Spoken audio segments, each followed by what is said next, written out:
السلام عليكم ورحمة الله وبركاته. أي وحدة والصلاة والسلام على من لا نبي بعده.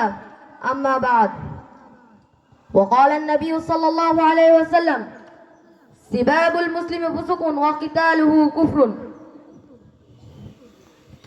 সমস্ত প্রশংসা এই মহান আল্লাহ তাআলার জন্য, যিনি আমাদেরকে আজকে এই ক্যামতলী পশ্চিম পাড়া যুব সমাজ ও প্রবাসীদের উদ্যোগে ওয়াজ ও দোয়ার মাহফিলে উপস্থিত হয়ে কিছু কথা বলার তৌফিক দান করেছেন।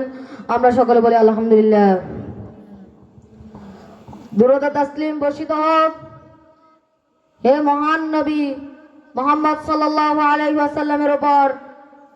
আমরা সকলে বলি আল্লাহুম্মা সাল্লি আলাইহি আল্লাহুম্মা বারিক আলাইহি।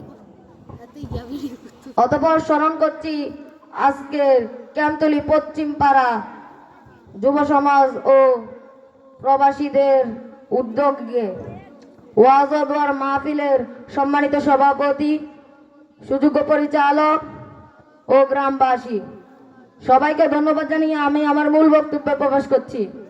আজকে আমার বক্তব্য হচ্ছে মানুষকে কষ্ট দেওয়ার পরিণতি। বিষয়টি আমি পয়েন্ট ভিত্তিক আলোচনা করার চেষ্টা করব ইনশাআল্লাহ। ওয়া তৌফিক ইল্লা বিল্লাহ, আলাইহি তাওয়াক্কালতু ওয়া ইলাইহি উনীব।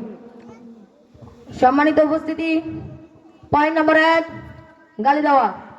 মানুষকে গালি দিলে সে কষ্ট পায়, আর এটা কবিরা গুনাহ। পরকালের প্রতিকার হবে গুনাহ বাহনের মাধ্যমে বা নেকি প্রদান এর মাধ্যমে। তাছাড়া কাউকে গালি দেওয়া গুনাহ।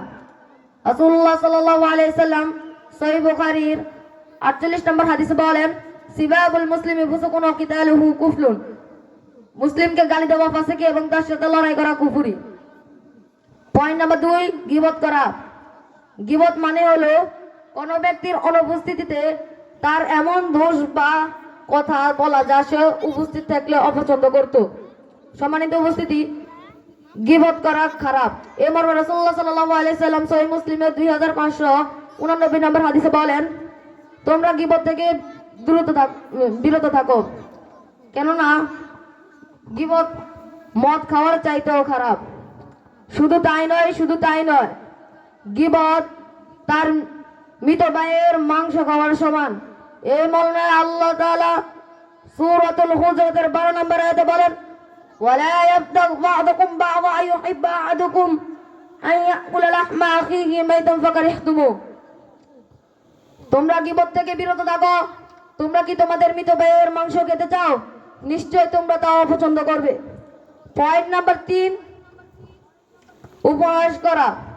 উপহাস মানে কোন ব্যক্তি বা কোন বস্তুকে নিয়ে হাসি ঠাট্টা মশকারি করা। আপনি যদি কোন মানুষকে নিয়ে হাসি ঠাট্টা করেন তাহলে সে অবশ্যই কষ্ট পাবে, আর আল্লাহ তাআলা তা থেকে নিষেধ করেছেন। আমরা যদি পবিত্র কোরআনের দিকে তাকাই তাহলে দেখতে পাই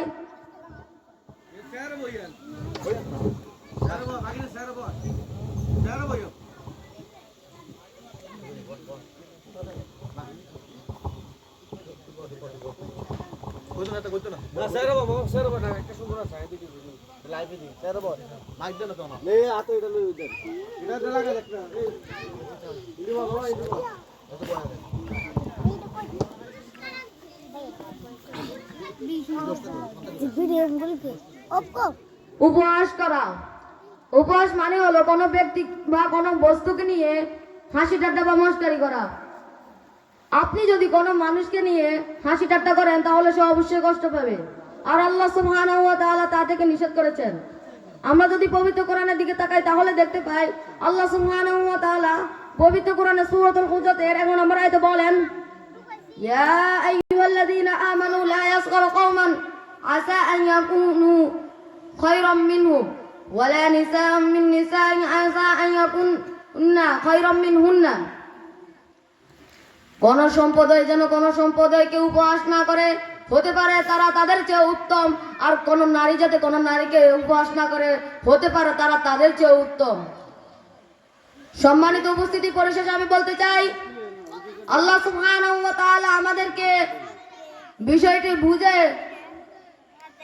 সুন্দরভাবে মানার তৌফিক দান করুন। আমিন। ওয়া আখির দাওয়ানা আনিল হামদুলিল্লাহি রাব্বিল আলামিন। আসসালামু আলাইকুম ওয়া রাহমাতুল্লাহি ওয়া বারাকাতুহু।